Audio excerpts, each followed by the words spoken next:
Boa tarde, Ana. Portanto, vamos lá mais a um encontro nosso, não é? E também para trazer aqui a reflexão como continuação da última semana que nós mencionámos dos custos emocionais. Porque normalmente nós sabemos dos custos financeiros, porque entram na nossa carteira, obrigam-nos a fazer prioridades, mas em relação aos custos emocionais, ninguém olha e passam discretos na nossa vida. É aquela questão de não mata, mas mói, não é? E vai destruindo a força interna. E por isso, vamos então aqui trazer esta questão destes custos emocionais. E como eu até tinha partilhado contigo, para mim os custos emocionais vêm sempre de uma falta de clareza ou de uma falta de acesso à verdade ou de querer ver a verdade.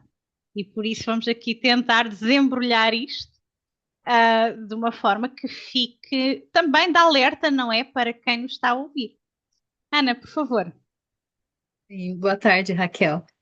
Então, como a gente tinha falado, né, no vídeo anterior, né, sobre essa questão da gente estar sempre buscando algo fora, né, sempre buscando uma validação, sempre buscando o pertencimento, né, no outro, né, no externo.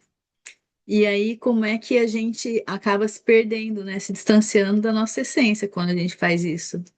E, e aí, aqui hoje, a gente vai trazer esse olhar, né, para a gente poder se trazer de volta, vamos dizer assim, né, e começar a olhar, a mudar a nossa visão sobre aquilo que a gente enxerga fora, né, que está muito relacionado com as nossas dores, os nossos traumas interiores, né, as dores que ficaram ali presas, que a gente não conseguiu lidar.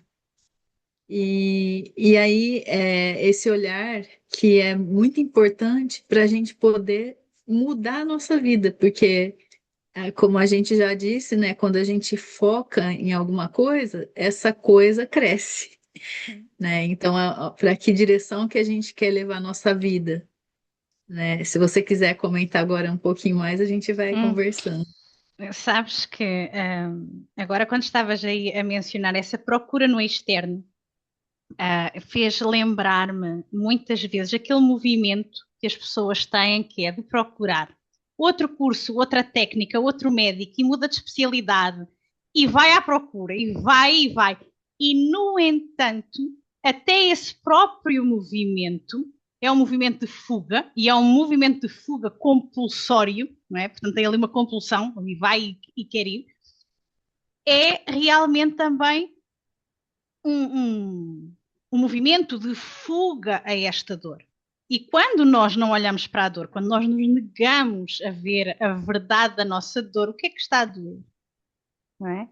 Nós acabamos precisamente por dizer não à verdade e acabamos por ficar precisamente presos no mesmo mindset. Porque enquanto nós não mudarmos aqui este mindset, nós continuamos a repetir a mesma dor. E era isso que estavas aqui a trazer com essa questão de o que tem que se mudar, não é? O mudar esta visão. Porque enquanto a pessoa não decidir mudar a forma como vê as situações, vai continuar a ter custos emocionais que muitas vezes até são refletidos naquilo que é muito conhecido, que é a procrastinação.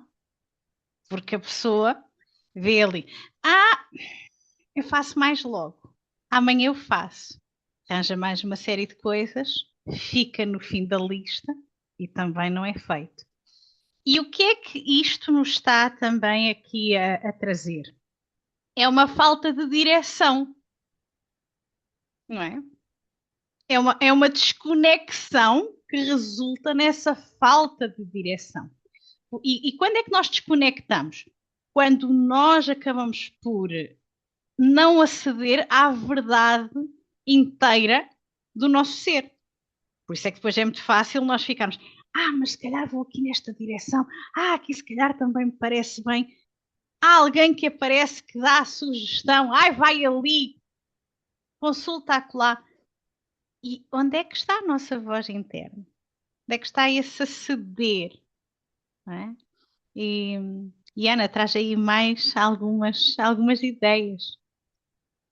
E aí, quando você fala sobre isso, me vem aquela ideia, né, que a gente, todo mundo faz, que é como eu não, muitas vezes, quando eu, né, no sentido de que a pessoa está perdida, ela começa, como está muito voltada para o externo, começa ali a olhar o vizinho, né? No sentido que ou vai olhar ali numa internet, ou vai, seguir alguma coisa que a pessoa tá colocando, mas começa a, como está nesse olhar muito externo, né? Acaba buscando fora também aquilo que, como se fosse a outra pessoa que vai trazer a solução para ela, né? E não que isso não possa acontecer, porque, né, muitas vezes as pessoas precisam de ajuda, precisam de um acompanhamento, e isso é muito válido. Mas se a pessoa começar a se inspirar no outro, no sentido de que, nossa, essa pessoa fez isso e deu certo, então eu vou fazer igual, né? E aí eu começo a me espelhar, né? Ah, não, eu preciso fazer isso porque isso dá certo. E aí cada vez mais a pessoa vai se distanciando daquilo que é a verdade dela, né? E nesse caminho vai se perdendo e vai cada vez se complicando mais. Então, como a pessoa não está aceitando, né, aquilo que ela tem dentro, ela não está indo na causa raiz, né, do problema dela, ela está só fazendo um movimento, mas que é um movimento meio falso, né? Porque esse não deixa de ser um movimento, mas não é um movimento que está levando ela para um lugar que é onde ela quer. É um movimento que está fazendo ela dar volta em círculo, né? Aonde ela fica tentando sair do lugar, mas na verdade, igual você trouxe, ela está trazendo uma desculpa para ela não seguir para aquela direção que ela precisa ir, porque na verdade ela nem sabe qual é a direção mais, né? Por se sentir perdida, né? Diante daquela, na verdade é uma dor interna que ela não enxerga, que ela não consegue perceber, e aí ela vai cada vez mais se enrolando nessa situação, né? E aí, se você quiser É. continuar agora, você Uhum. vai Sim, perceber. essa questão, lá está, é da deriva e que nós podemos aqui desenrolar um pouco mais, porque essa deriva vem, ou melhor, essa falta de deriva vem sempre da desconexão com o nosso feminino, não é? Porque é o feminino que dá a direção. Às vezes as pessoas pensam, não, é o masculino que vai. Não, não. O masculino é movimento e é expansão. O feminino é direção, é a bússola, ok? E há aqui que olhar para este feminino, porque o feminino é uma energia que eu vou dizer que é mais densa, precisa mais de silêncio, precisa mais de recato, para haver precisamente esta conexão. E esse movimento externo que tu estavas a falar é precisamente o movimento masculino. E é muito fácil nós, hoje, na sociedade em que estamos, darmos muita primazia ao masculino. É o querer ir para fora, é o querer ir fazer. Interessa se é perfeito ou se é certo para nós? Não. Mas é só ir. E é aqui que nós acabamos depois, por muitas vezes entrar em caminhos apertados, que trazem custos emocionais. Porque muitas vezes o que acontece é a pessoa vai neste movimento porque alguém disse, vai por ali. A pessoa pensou naquele momento, bem, isto aqui realmente vai ser melhor, vai criar mais impacto, eu vou por aqui. E, entretanto, no decorrer da caminhada, a pessoa começa a compreender: espera aí, isto não está a correr bem. E o que é que a pessoa muitas vezes faz? É ignorar os sinais e até às vezes os fins de ciclo. já está num caminho, aquilo já deu o que tinha a dar, já quebrou uma série de coisas e a pessoa continua. Não, eu vou continuar, porque agora como é que eu vou parar com isto? No fim de eu já ter investido tanto. E muitas vezes o que a pessoa pensa é o investimento financeiro. E não consegue estar a compreender que está a ficar com os bolsos vazios, sem energia, não é? Sem o seu emocional para realmente fazer um amparo. E o que é que muitas vezes depois temos no final? Temos situações de burnout. As pessoas dizem assim: olha, eu cheguei a um burnout. É um burnout que vem muito desta consequência da desconexão e deste masculino desenfreado a querer correr. E eu creio que é muito importante aqui as pessoas começarem a refletir no seu processo. Mesmo que não queiram olhar já para a dor, comecem a perceber onde é que vocês estão a negar-se a ver o fim, o que já morreu. Onde é que é pedido agora para deixar e então começar a transitar para o novo. Ana. E aí, nessa situação, né, acaba que a gente muitas vezes entra por caminhos, né, como você disse, que não leva a gente a lugar nenhum, né? Acaba a gente ficando ali numa situação em que não consegue mais enxergar a saída, né? E é nesse momento que é importante as pessoas voltarem para dentro, né, no sentido de ter essa parada. Porque muitas vezes acontece o burnout, por exemplo, né? Acaba que a pessoa não tem mais condição de fazer o seu trabalho ou continuar aquilo que estava fazendo. E aí é o corpo pedindo para a gente uma trégua, né? E quando você traz essa situação do masculino e feminino, me vem o equilíbrio, né? Porque a gente precisa fazer um movimento, mas a gente também precisa ter um tempo para organizar, para saber para que direção eu vou agora, né? Então é esse nosso a nossa energia interna que tem, que é o masculino e o feminino, aonde vai a gente precisa ter essa alternância, né? Horas eu vou fazer o movimento e horas eu vou programar a minha direção, vamos dizer assim, né? Mas a gente fala assim hora e hora, mas na verdade acontece tudo junto, né? É um ritmo, né? Assim como todas as coisas que tem na vida tem o seu ritmo.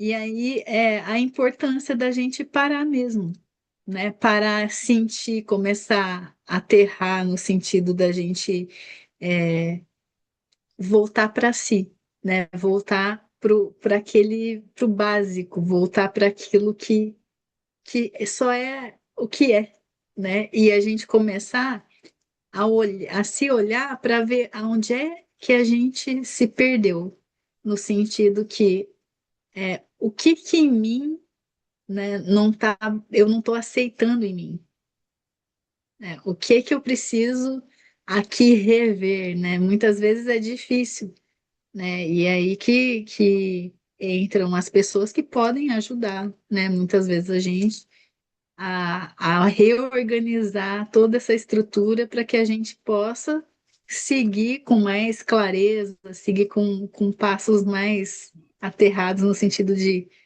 pôr o pé no chão, né? E conseguir sair dessa situação. Raquel?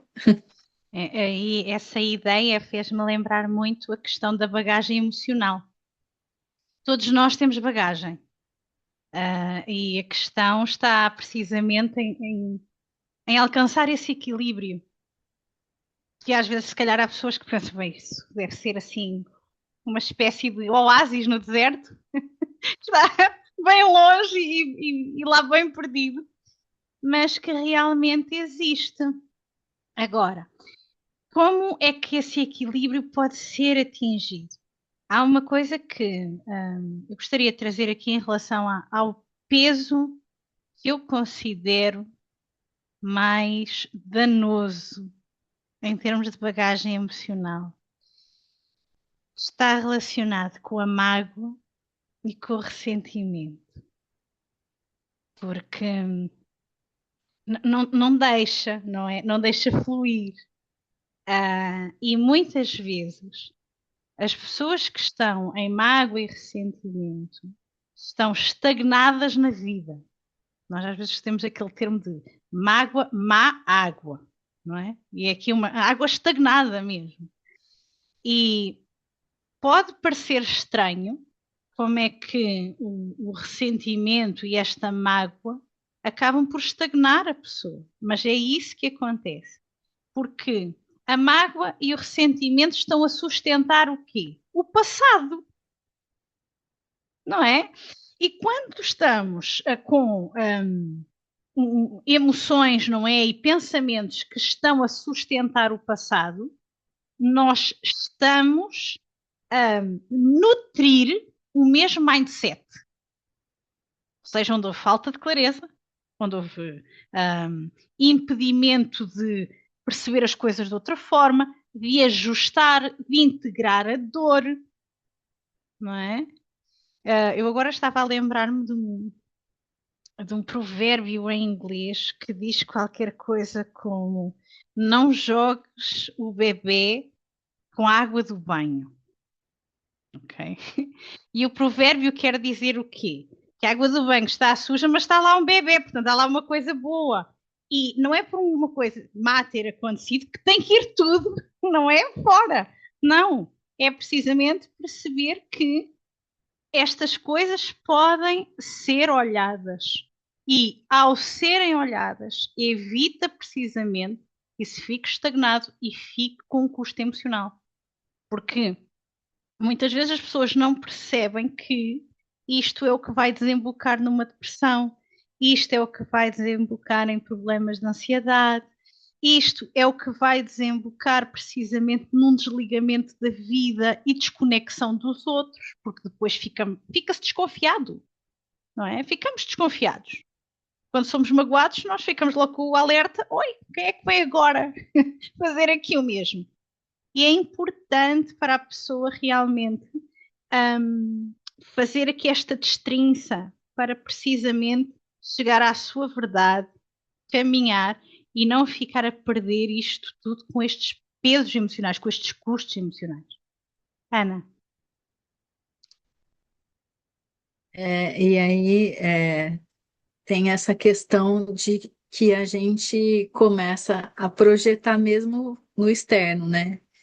Então, tudo aquilo que a gente não aceita na gente, como a gente é, a gente começa a enxergar nas nossas relações, né? Então, seja ela qual for, né? Mesmo que a pessoa tente se isolar, não tem como você se isolar do mundo inteiro, né? Em algum momento você vai ter que se relacionar de uma forma ou de outra.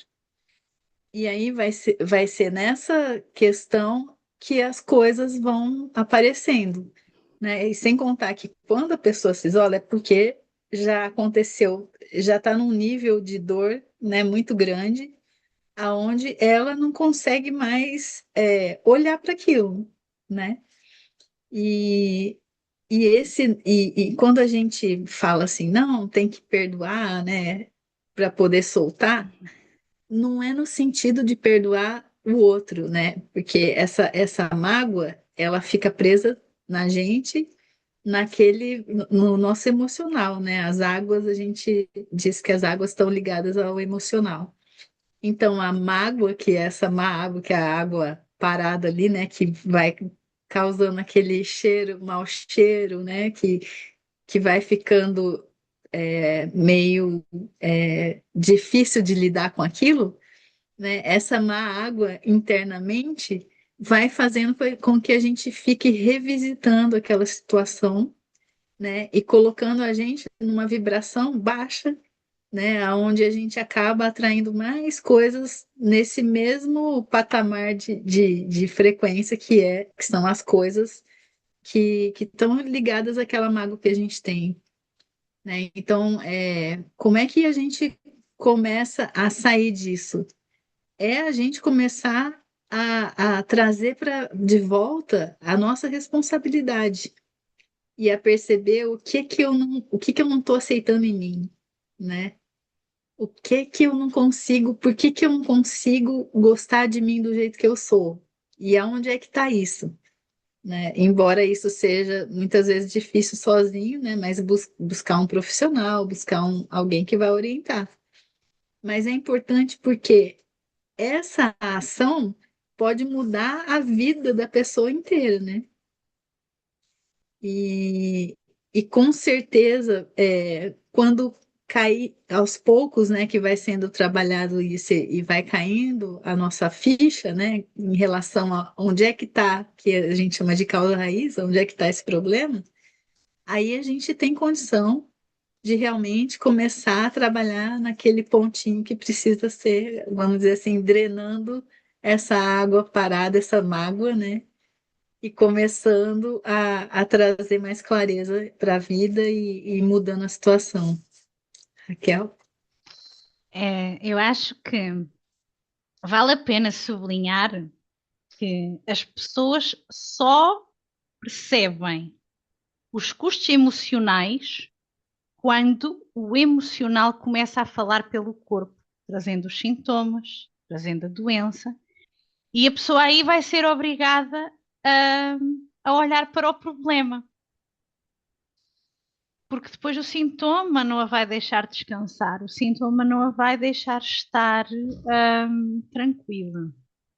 E muitas vezes as pessoas ficam surpresas quando até o médico lhes diz: olha, vai ter que ter aqui um apoio, não é?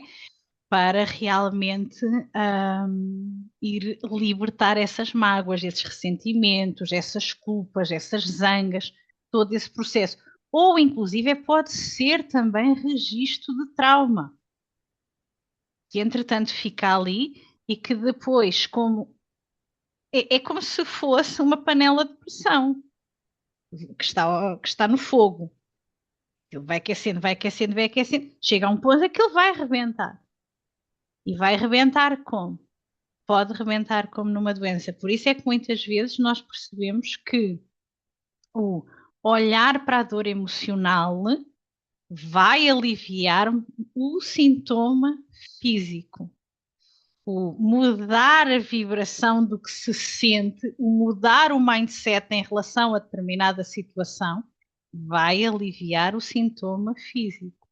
Agora, a questão que eu deixo aqui, sem querer assustar ninguém, é: vai querer olhar realmente para os custos emocionais que tem aí na sua conta, ou vai querer aguardar que possa realmente desembocar numa situação física e que depois seja realmente um custo que lhe custe duplamente, porque normalmente é financeiro, não é? O custo da saúde é muito pesado, porque é o financeiro e depois sem saúde não se faz nada.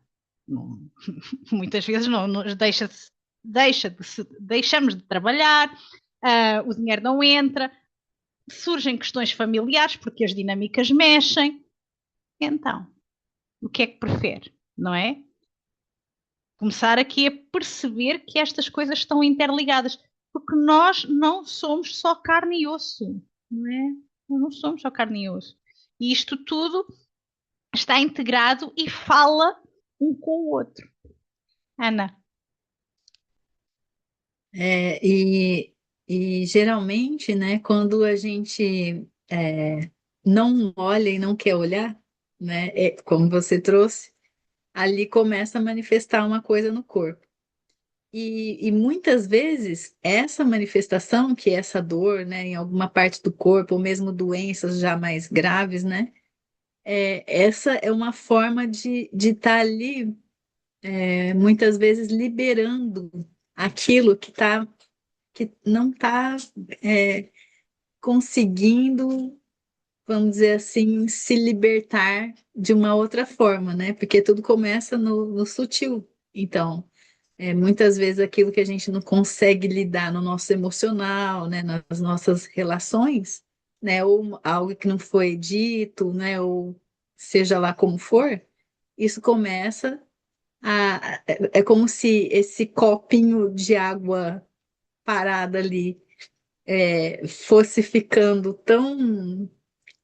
numa, vamos dizer que numa situação tão degradante, né, que mesmo parado ali, aquilo começa a brotar coisas que vai derramando e isso tem que ser drenado de alguma forma, né? Então, muitas vezes pode ser uma doença, muitas vezes até em acidentes, né, ou coisas desse tipo, para poder quebrar ali aquela situação e mudar, né? Já que a pessoa não faz um movimento, a vida traz um movimento para a gente, né?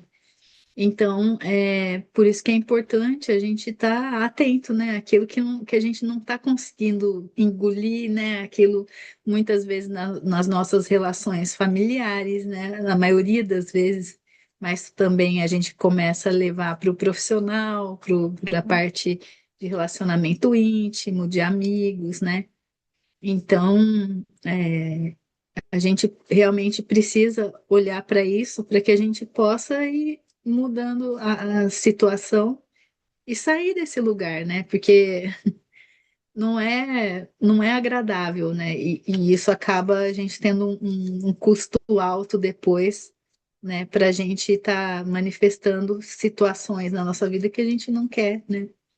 E também que muitas doenças ali, dependendo da parte do corpo e do tipo de doença, está relacionado a uma parte do emocional, né? Então, a gente que trabalha com terapia e tem esse conhecimento, a gente acaba fazendo essas relações, né? Entre aonde que aquilo se deu e como é que tá esse emocional, né? De onde vem esse trauma. Então, tudo tem relação, né? Raquel? Hum, É isso, eu creio que nós também já estamos aqui a chegar ao nosso tempo. Acho que mais ou menos demos aqui assim uma boa cobertura para as pessoas pelo menos perceberem o que é um custo emocional, não é? E quais os impactos que esse custo, que esse preço, não é, tem. Porque o emocional nós temos tendência às vezes a ignorá-lo, porque na nossa sociedade há muito aquele prezar pela resiliência. Ai, tu foste capaz, e tu és capaz de ultrapassar. E que coragem que tu tens. E calma, minha gente, porque resiliência a mais dá problema. Portanto, a resiliência tem o seu limite também, não é? Resiliência para enfrentar tudo. E comece aí a olhar para si e veja em que situação é que está, que chega lá, já tem dores de cabeça. Qual é a situação em que está e que até perde a voz porque não quer falar? Ganha problemas nos ouvidos porque não quer ouvir? Ahm, Questões no estômago, não é? Eu não estou a digerir esta situação. Portanto, é o corpo já a dizer que está a pagar um preço emocional que está a tornar-se demasiado elevado. E eu creio que é esta a mensagem. Ana, não sei se queres acrescentar mais alguma coisa. Não, eu acho que é isso mesmo, né? E quando você trouxe aí de a pessoa, né, trazer essa questão de como você é forte, né? As pessoas gostam de falar, ou mesmo quando a gente é criança, que a mãe fala, né? Isso, não chora, nossa, como você é valente, como você é forte, né? Como se aquilo fosse uma coisa, uma qualidade, né? Não que a gente tenha que ser mole ou a gente tenha que ser fraco, não é isso? Mas é ter esse limite, né? Até onde isso é ser forte, e até onde eu tô sobrecarregando aquilo que eu consigo, até onde eu consigo lidar com isso, né? E a gente está atento para isso. É Mas é isso. isso, Raquel. É pensar precisamente. Eu acho que é o seguinte: se não conseguir detectar a questão emocional do custo emocional que está a ter, olho para o corpo. O que é que o corpo está a dizer? Qual é a dor? Qual é o sintoma? Até a queda de É, cabelo pode ser visto. Portanto, estão aqui alguns exemplos partilhados para começar a olhar para si também de outra forma e começar a perceber que o seu emocional é seu e precisa de ser olhado e precisa de ser cuidado. Não é só o corpo. é um Então, alerta, né? Aquele alerta que fala, olha, algo aqui tá chegando no limite, né? Como um carro ali que tá, combustível tá acabando, mas muitas vezes a gente passa por cima daquilo e depois paga o sim, preço, né? De ou ficar com o carro sim. parado, ou, no caso da gente, ter É, que se recuperar ali. é isso mesmo. É quando a luz começar a acender, ir realmente pôr combustível e, para não ficar na estrada. É, E é isso, pronto. Ana, eu vou começar a despedir-me de ti, a despedir-me também de quem nos está a ouvir e até uma próxima. obrigada, Raquel, por essa oportunidade. E até a próxima e até logo a todos. Obrigada, Ana, também. Obrigada.